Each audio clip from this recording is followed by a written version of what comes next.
Cleaning out the cult, correcting the false teachings of false teachers. Today, the Jehovah's Witness belief that Jesus was raised as a spirit creature, not a bodily resurrection. Is this correct? Well, what does the Bible teach? Let's do this. I'll be taking this mainly from a jw.org page titled, After Jesus' Resurrection, Was His Body Flesh or Was It Spirit? I'll leave the links in the description so you know I'm not lying. Before we start, it's important that we understand what they mean when they say raised as a spirit. So let's really define that word spirit. When you hear spirit, what do you think? A ghost? Some sort of ethereal floating blob thing? Well, what does a Watchtower mean?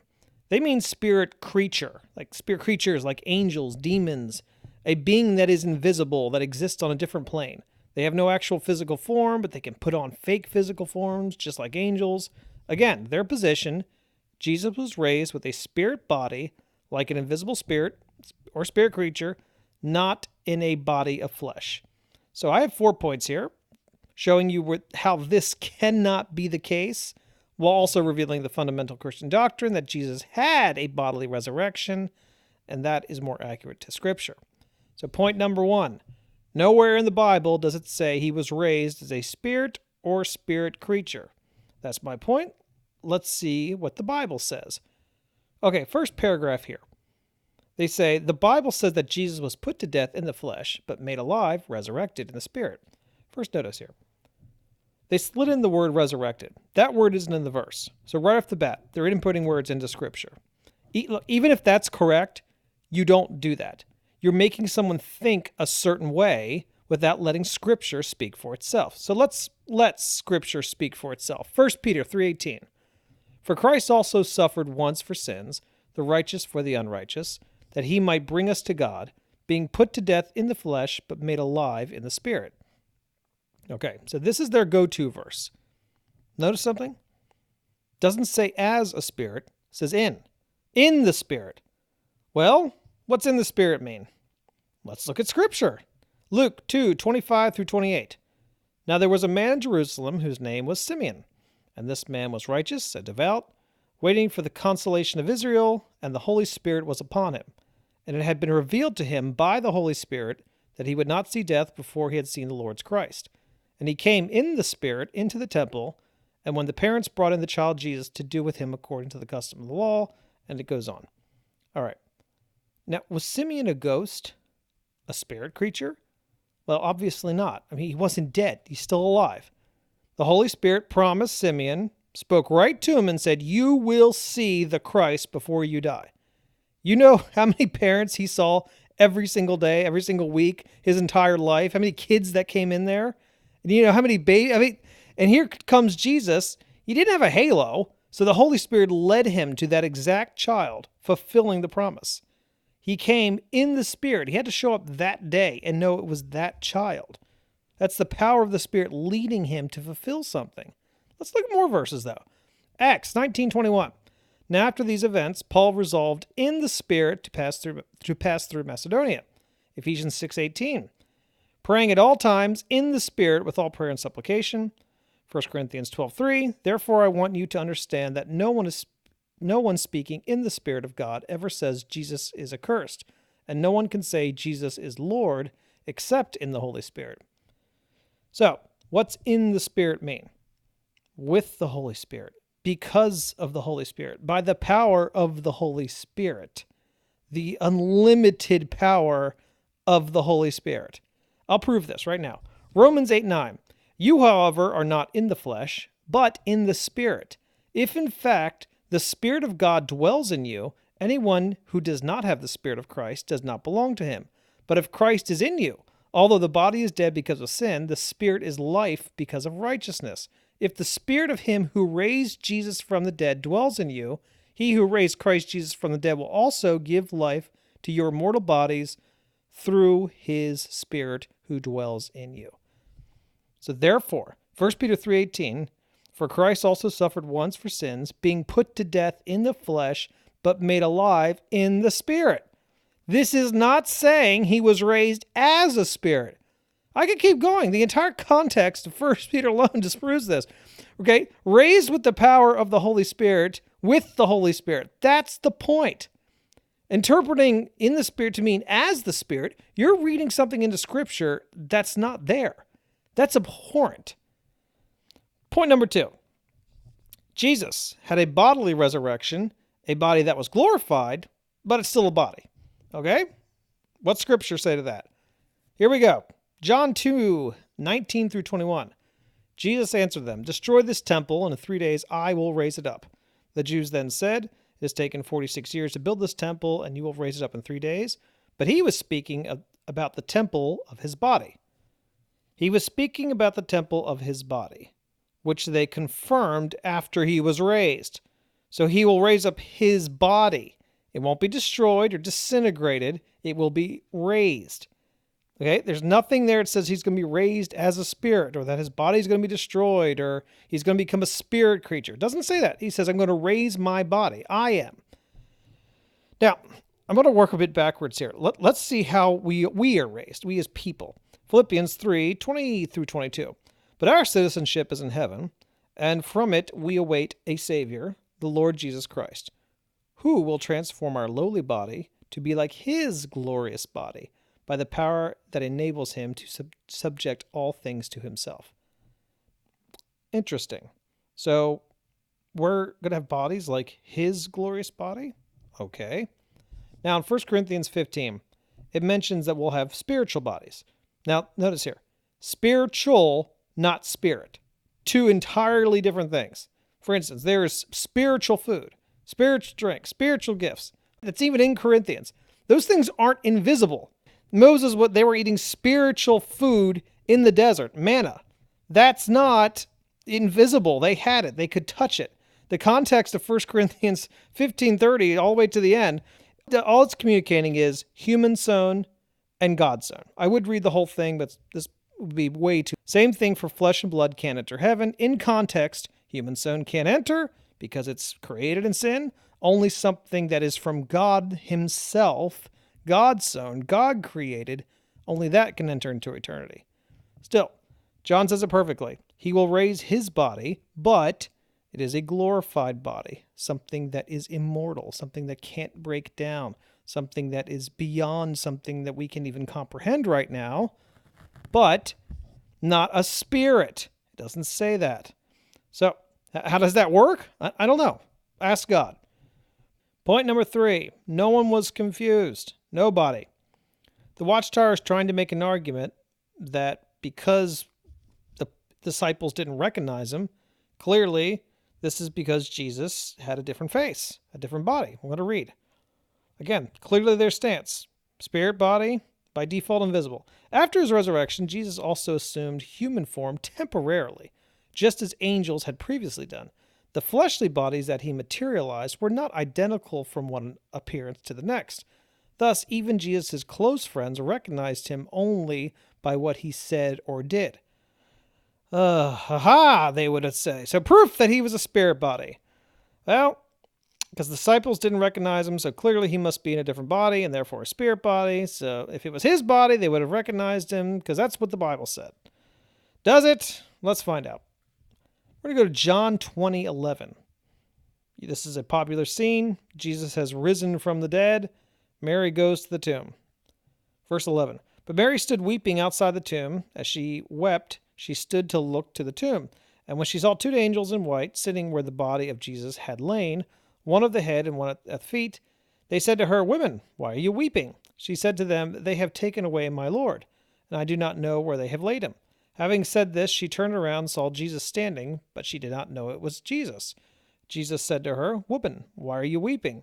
Whom are you seeking?" Supposing him to be the gardener. She said to him, "Sir, if you have carried him away, tell me where you have laid him, and I will take him away." So Mary finds out the tomb is empty, and she's weeping, like in hysterics, tears, snot, that ugly cry. She's freaking out. I mean, this is the worst case scenario. You can't pay your respects. Someone maybe is defiling the body.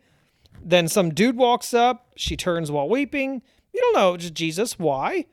Oh, because he had a different face? Or because she had eyes full of tears, and if you see someone who just died, the last thing on your mind is, oh, look, he came back to life. No one thought he was going to come back to life. Then she hears her name.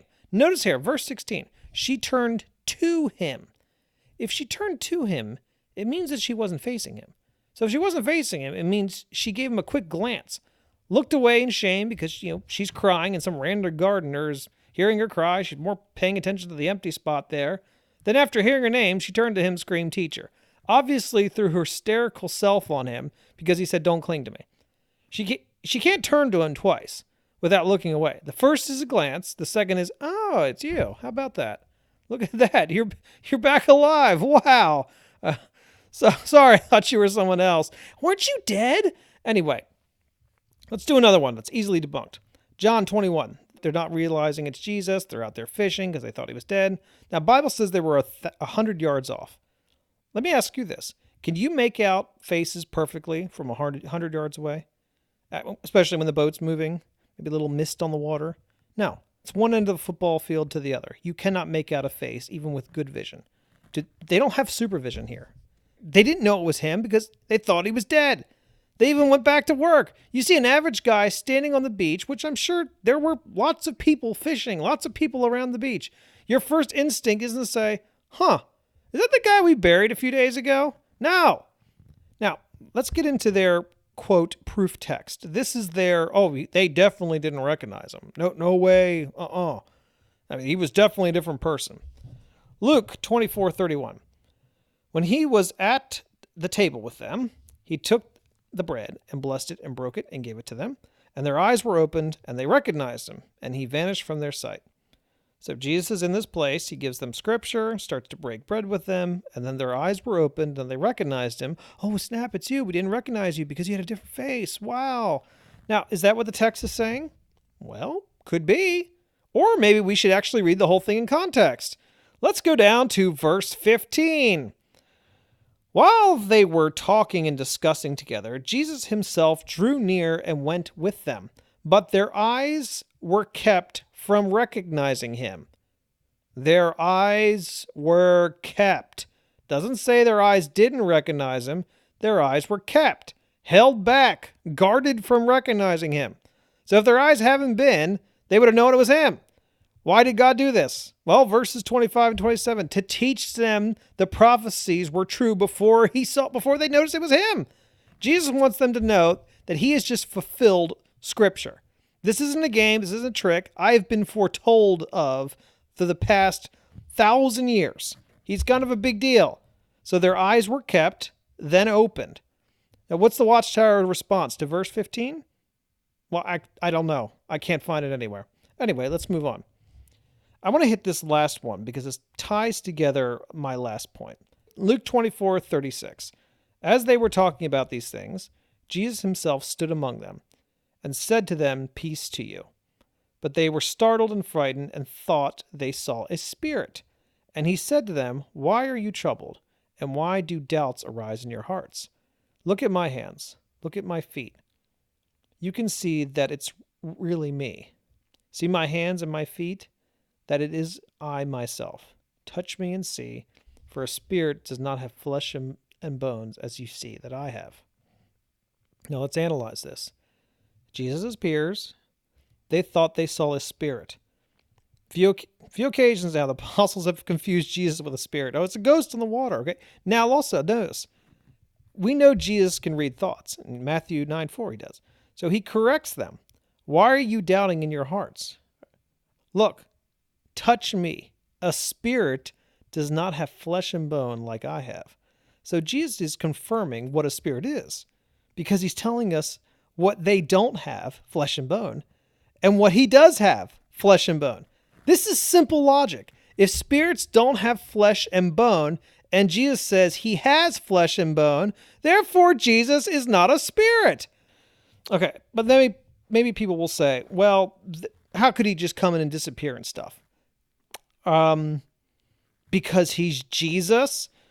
This was someone who turns water into wine, walks on water, cures diseases, brings people back from the dead, changing things at the molecular level, who made the entire universe and time and all matter and space as we know it But apparently, being invisible, he can't do unless he's a spirit creature. Nowhere in Scripture is it telling us he had a different body or different face or whatever. It's the same body, the same face, same person. It's the risen Jesus. Now, my fourth and final point. Why this interpretation? I mean, why not just take the Bible at its word? Well, exegesis certainly it's not a Watchtower strength, but why make this absurd claim? Why not just keep it bodily? Well, I'm going to keep this link in the description. Here we go. Since flesh and blood cannot inherit God's kingdom, Jesus could not go to heaven with a fleshly body. Some will argue, Jesus did not here say he was flesh and blood, but flesh and bones. No one's arguing that. But would it have been reasonable for Jesus to say, "See, I am flesh and blood," when no blood was running from his body? But it was clearly evident to the senses of sight and touch that he had flesh and bones. So then, those who refuse to recognize the signs of Jesus' invisible presence because of looking for his coming in a body of flesh are mistaken. And there it is. Jesus returned invisibly in 1914, and no one saw him because he's an invisible spirit. Everyone else is looking for a body, but no. He returned invisibly. This whole farce is only to legitimize Jesus' invisible return. Okay, well, I have a question. If that's the case, the apostles saw him, right? Paul sees him. 500 other people saw him. He's invisible, though, so he's popping in and out of existence. He has that ability. So why doesn't he do that now? I mean, why isn't he appearing to the governing body members? What's stopping him from appearing at a convention? He won't because he didn't return invisibly. Because he wasn't raised as a spirit creature. A spirit creature doesn't have flesh and bones like he does. When he returns, it'll be in the same way that he left, and every eye will see him. So in conclusion, no, Jesus was not raised as a spirit creature. All right, that phrase isn't even in the Bible, but that's a whole other thing. This whole thing steals the whole point of the resurrection and the miracle. I'd even get into the whole, his body dissolved argument, but I'll just say there's no scriptural foundation for that. Zero. God didn't let him see decay because his body was raised from the dead. It's clear. Anyway, bottom line, there's no scriptural support for their claim. None. They have to make this up so they can validate themselves. Because if he's not a spirit creature, then he isn't invisible. And if he's not invisible, then he didn't return invisibly in 1914. And if he didn't return in 1914, then there's no faithful slave, no approaching Armageddon, no organization, and no governing body that can control people's lives. Hear now the words of the Lord. See my hands and my feet, that it is I myself. Touch me and see, for a spirit does not have flesh and bones, as you see that I have.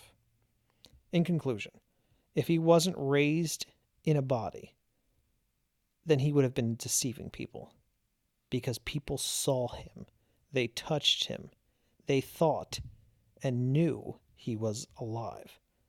Touch me and see. Look at the nails that were in my hands. See that it is me. It's me, not a spirit, not some recreation.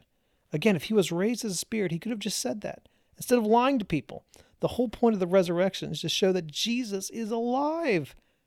That though he was dead, he was resurrected, raised from the dead. He's back. This is why so many people died for the faith. It's why they suffered gruesome deaths, because they saw the risen Savior. Someone who was certainly dead is now alive. This event proved he was who he said he was, that he took God's wrath upon him, and that anyone can have forgiveness if they place their faith and their hope solely in him. Lastly, I'll leave you with this. Acts 1:3. To these he also presented himself alive after his suffering, by many convincing proofs, appearing to them over a period of 40 days and speaking of things concerning the kingdom of God. Jesus is alive. I hope this was helpful. If so, please give it a like and subscribe. Click that notification bell since I post new videos every week. Go ahead and leave a question or a comment, and always remember that the gospel is the power of God that brings salvation to everyone who believes.